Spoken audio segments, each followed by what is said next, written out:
రాజ్యసభ సభ్యురాలుగా, శాసనసభ్యురాలుగా, జిల్లా పరిషత్ చైర్పర్సన్గా, అదేవిధంగా జిల్లాలో ఏదైతే కేంద్ర ప్రభుత్వ పథకాల అమలుకు సంబంధించి దిశ కమిటీ ఉందో దిశ కమిటీ చైర్పర్సన్గా, పార్లమెంటు సభ్యురాలుగా అనుభవం ఉన్నప్పటికీ భక్తి, తెలుగువారి సంస్కృతి సాంప్రదాయాలు, కట్టుబొట్టు అన్ని ఎవరి గురించి అంటే కాకినాడ ఎంపీ, ప్రస్తుత వైసీపీ పిఠాపురం నుంచి పోటీ చేస్తున్న ఎంపీ వంగ గీత.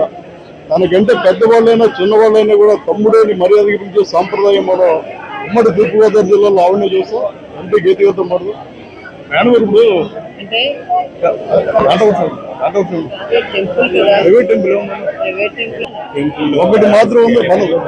ఒకటి మాత్రం ఉంది.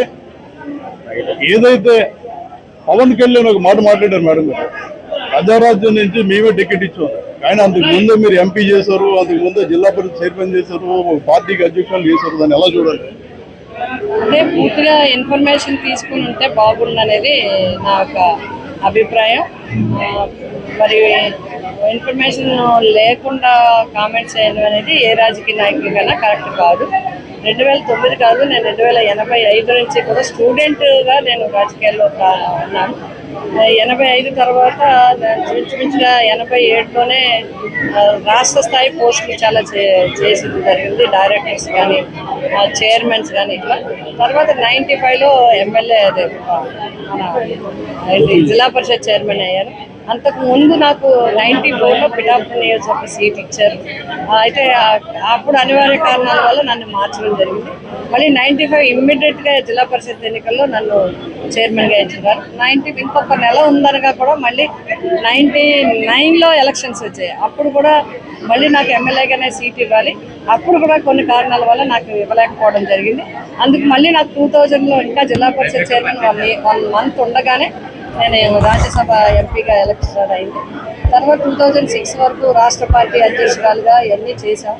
2008లో చిరంజీవి గారు అన్నయ్య గారు పార్టీ పెట్టినప్పుడు మా ఒక 4-5 జిల్లాల వాళ్ళందరూ కలిసి అందరూ ఒక నిర్ణయం తీసుకుని వారితో చేరడం జరిగింది. వారితో ప్రచారం రాష్ట్ర వ్యాప్తంగా చేయడం జరిగింది. తర్వాత వారు కూడా నన్ను గౌరవించి నాకు ఒక సోదరిగా నాకు అవకాశం ఇచ్చారు. ముఖ్యంగా పిఠాపురం నియోజకవర్గ ప్రజలు 295 నియోజకవర్గాల్లో పార్టీ పోటీ చేస్తే 18 నియోజకవర్గాల్లో గెలిపించారు. అందులో నేను ఒకదానిగా నాకు గౌరవాన్ని ఇచ్చింది పిఠాపురం నియోజకవర్గం. అండ్ తర్వాత మళ్ళీ రాష్ట్రం విడిపోయింది. ఈ పరిస్థితుల్లో మరి రాజకీయాలకి నేను పోటీ చేయకపోతే మళ్ళీ జగన్మోహన్ రెడ్డి గారు 2019లో మరి ప్రజలతో నాకున్న సత్సంబంధాలు కావచ్చు, వారు నన్ను పిలిచి ఒక సోదరుగా నాకు ఒక అవకాశం ఇచ్చారు. నేను లోక్సభకి ఫస్ట్ జిల్లా పరిషత్ చైర్మన్, ఫస్ట్ రాజ్యసభ సభ్యురాలుగా ఈ జిల్లాల నుంచి పొలిటికల్ లీడర్స్ నుంచి వచ్చింది నేనే. అలాగే పిఠాపురం నియోజకవర్గం ఫస్ట్ మహిళా ఎమ్మెల్యేగా కూడా ఎన్నికయ్యాను. అట్లాగే పార్లమెంట్ కూడా ఫస్ట్ మహిళా పార్లమెంటేరియన్గా మొన్న లోక్సభ నుంచి నేను ఎన్నికయ్యాను. రాజ్యసభ సభ్యురాలుగా చేసినప్పుడు ఉమ్మడి తూర్పుగోదావరి జిల్లాలో సిమెంట్ రోడ్లు, మంచినీరు ఇచ్చిన ఘనత మీద, ఎందుకంటే ఫండ్స్ అన్ని కూడా పూర్తిగా వాటికి ఎక్కువ ఇచ్చారు. పార్లమెంటు సభ్యురాలుగా అయితే నిజంగా మీరు ఒక విజయం సాధించాలని చెప్పండి. ఏదైతే కాకినాడలో స్కూల్స్ విషయంలో కానీ, లేదా వందే భారత్ ఎక్స్ప్రెస్ విషయంలో కానీ, అదేవిధంగా ముఖ్యంగా కాకినాడ చరిత్రలో చిరస్థాయిగా ఉండిపోయేది ఈఎస్ఐ హాస్పిటల్. ఎన్ని కార్యక్రమాలు చేశారు, పిఠాపురాన్ని కూడా చేశారు. మీ విజయ అవకాశాలు ఎలా కనపడుతుంది? అంటే ఇదే మీరు అన్నారు, ఇన్ని కార్యక్రమాలు. ఒకటి, అభివృద్ధి కార్యక్రమాలు చేయటం, నియోజకవర్గ అభివృద్ధికి కృషి చేయటం నా బాధ్యతగా నేను తీసుకున్నాను. రెండోది, ప్రజలందరికీ ఇప్పుడు అందరూ కోరుకునేది ఏంటంటే, ఆ రోజు ఎన్నికలు అయిపోతే ఆ రోజుతో ఓటేసేస్తే అయిపోయింది కాదు, మళ్ళీ 5 సంవత్సరాలు వాళ్ళకి వెన్నంటే ఎవరుంటారు, వాళ్ళకి సపోర్ట్గా ఎవరుంటారు, చిన్న సమస్య వచ్చినా కూడా ఎవరు మాకు అందుబాటులో ఉంటారనేది చూసుకుంటారు. ఆ విధంగా ప్రత్యేకంగా పిఠాపురం నియోజకవర్గ ప్రజలతో మళ్ళీ 5 సంవత్సరాలు వాళ్ళకి వెన్నంటే ఎవరుంటారు, వాళ్ళకి సపోర్ట్గా ఎవరుంటారు, చిన్న సమస్య వచ్చినా కూడా ఎవరు మాకు అందుబాటులో ఉంటారనేది చూసుకుంటారు. ఆ విధంగా ప్రత్యేకంగా పిఠాపురం నియోజకవర్గ ప్రజలతో అత్యంత సన్నిహిత సంబంధాలు ఉన్నాయి, ఆత్మీయ సంబంధాలు ఉన్నాయి. వాళ్ళకి కూడా ఒక నమ్మకం ఉంది. ఈ జగన్మోహన్ రెడ్డి గారు పార్టీ అంటే ఎంత నమ్మకం, మా నమ్మకం నువ్వే జగన్ అన్న అని చెప్పి ప్రజలే చెప్పడం జరుగుతుంది. అలాగే వైసీపీ అంటే నమ్మకం ఉంది, వంగా గీత అంటే ప్రజలకి నమ్మకం ఉంది. అదే నా బలం. అదే మేడం గారు, ఇప్పుడు మామూలుగా ఎన్నికలు అనేది గీత గారి విషయంలో పరిశీలిస్తే రాజకీయం అనేది ఎన్నికల వరకే. రాజకీయం తర్వాత మీరు ఎవరు వచ్చినా పని చేస్తారో చేస్తారో అనే నమ్మకం ఉంది. ఇది ఒక పార్టీ అధినేత దగ్గర నుంచి పోటీ చేస్తున్నారు. ప్రజలు కూడా ఆలోచిస్తున్నారు. గీత గారు అయితే మా ఇంటింటికి వస్తున్నారు. అదే పవన్ కళ్యాణ్ అయితే రోడ్డు మీద షో చేసుకెళ్ళిపోతాడు. మా ఇంటికి రావడం నాకు అభిప్రాయం ప్రజలు వ్యక్తం చేస్తున్నారు. ఇప్పుడు ప్రజలు ఎప్పుడు కూడా సెలెక్ట్ చేసుకునేది వాళ్ళకి ఎప్పుడు అందుబాటులో ఉండాలి.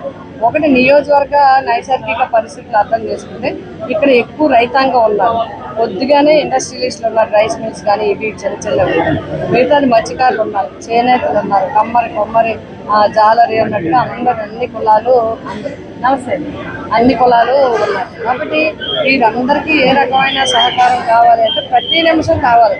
ఒక ఆటో డ్రైవర్కి ఒక సమస్య ఉంటుంది, ఆరోగ్య సమస్యలు చూడాలి, రకరకాల సమస్య, పోలీస్ సమస్యలు, ఏదో ఒక సమస్య ఉంటుంది. ఎవరు అందుబాటులో ఉంటే ఈ 5 సంవత్సరాలు మనకి ఇబ్బంది లేకుండా ఉంటుంది అనేది ప్రజలు నిర్ణయించుకుంటారు. అది నన్నే నిర్ణయించుకుంటారనే నాకు సంపూర్ణ విశ్వాసం. ఫైనల్ గా మీరు చెప్పినట్లుగా లోకల్ ఉంటారు, ముఖ్యంగా పోలీసులు పనులు ఎక్కువ ఉంటాయి. ఎందుకంటే ఇంటి దగ్గర చిన్న గొడవ అయినా కూడా పోలీసులు ఫోన్ చేయాల్సి ఉంటుంది. ఆ టైంలో పవన్ కళ్యాణ్ దగ్గరికి వెళ్ళే అవకాశం ఉంటుంది. ఇంకొకటి ఏంటంటే మీ మీద నమ్మకంతో మీకు ఈ సీట్ ఇవ్వడంతో పాటు మిథున్ రెడ్డి గారు, ముద్రగడ పద్మనాభం గారు, లేదంటే దొరబాబు, కన్నబాబు, చంద్రశేఖర్ రెడ్డి వీళ్ళందరికీ కూడా బాధ్యతలు అప్పచెప్పారు. విజయ అవకాశాలు ఎక్కువగా కనబడుతున్నాయి. బాధ్యతలు అప్పచెప్పడం అంటే మేము గెలవటం కోసం మా ఎన్నికల వ్యూహం కాబట్టి మాకు ఎవరెవరు ఎట్లా చేయాలి, ఎవరెవరు ఏ పాత్ర పోషించాలనేది చెప్పాం. కాబట్టి ఎవరినో ఓడగొట్టడానికి మేము చేయం. ప్రతిపక్షాలు ఎంతసేపు వాళ్ళని తొక్కేయాలి, వీళ్ళని అణిచేయాలి, వీళ్ళు ఓడగట్టాలి, వాళ్ళు ఓడగట్టడమే లక్ష్యం చెప్తున్నారు తప్ప ఇందులో ప్రతిపక్షాలు మాట్లాడే దాంట్లో ప్రజలు కానీ, ప్రజల బాధ్యత, ప్రజల యొక్క ఇబ్బందులు కానీ, ప్రజల యొక్క విమర్శలు పడే ఇబ్బందులు మనం తీసుకుందామని కానీ ఎక్కడా లేదు. వాళ్ళకి ఒకటే భయం, జగన్మోహన్ రెడ్డి గారు ప్రజల్లో ఉండిపోయారు, జనం మనసులో జగన్ ఉన్నారు. వాలంటీర్ వ్యవస్థ కావచ్చు, సెక్రటరీ వ్యవస్థ కావచ్చు, నాడు నేడు కావచ్చు, ఆరోగ్యశ్రీ కావచ్చు, ఏ పథకాలైనా ఇవాళ ఆరోగ్యం గురించి అయినా, చదువు గురించి అయినా, అభివృద్ధి గురించి అయినా జగన్మోహన్ రెడ్డి గారే ది బెస్ట్ అని చెప్పి ప్రజలు చెప్పారు. అదే వాళ్ళ భయం. నెగిటివ్ ప్రజల్లో లేదు, నెగిటివ్ ప్రతిపక్షాల మనసుల్లో ఉంది. ఆందోళన ప్రజల్లో లేదు, ప్రతిపక్షాల్లో ఉంది. ఎప్పుడు మీరు ఒక్క డైలాగు మేము నెగ్గడం కోసం ఈ ప్రయత్నం చేస్తాం, మేము నెగితే ప్రజలకు ఇది ఇస్తామని ఎప్పుడైనా చెప్పారా? మీరు ఒక్కసారి చేయండి. ఓన్లీ మేము నెగ్గడం కోసం మా ప్రయత్నం చేస్తాం, ప్రజల్ని నెగ్గించడం కోసం మేము ప్రయత్నం చేస్తాం. అంటే ప్రజలకు అన్ని పనులు చేస్తే మేము నెగ్గినట్టు. కాబట్టి ఆ విధంగా ఈరోజు ప్రజలందరికీ అందుబాటులో ఉండే పార్టీ వైఎస్ఆర్సీపీ పార్టీ, అందుబాటులో ఉండే నాయకులు వైఎస్ఆర్సీపీ నాయకులు, అందుబాటులో ఉండే అభ్యర్థి వంగా గీత. ప్రజారాజ్యం నుంచి ఇక్కడ నుంచి గెలిచిన మాట వాస్తవం. ప్రజారాజ్యం ఎమ్మెల్యే కంటే ముందుగా రాజ్యసభ సభ్యురాలు చేయడం జరిగింది, జిల్లా పరిషత్ చైర్మన్ చేయడం జరిగింది, తెలుగు మహిళా రాష్ట్ర అధ్యక్షులు చేయడం జరిగింది. దయచేసి పవన్ కళ్యాణ్ గారు వాస్తవాలు తెలుసుకోవాలి. ఖచ్చితంగా పిఠాపురం ప్రజలు మా వైపే ఉన్నారు. గతంలో నేను చేసిన పనులు చూశారు, ఈసారి కూడా మీకు గెలవడం ఖాయమని గీతగా చెప్తున్నారు.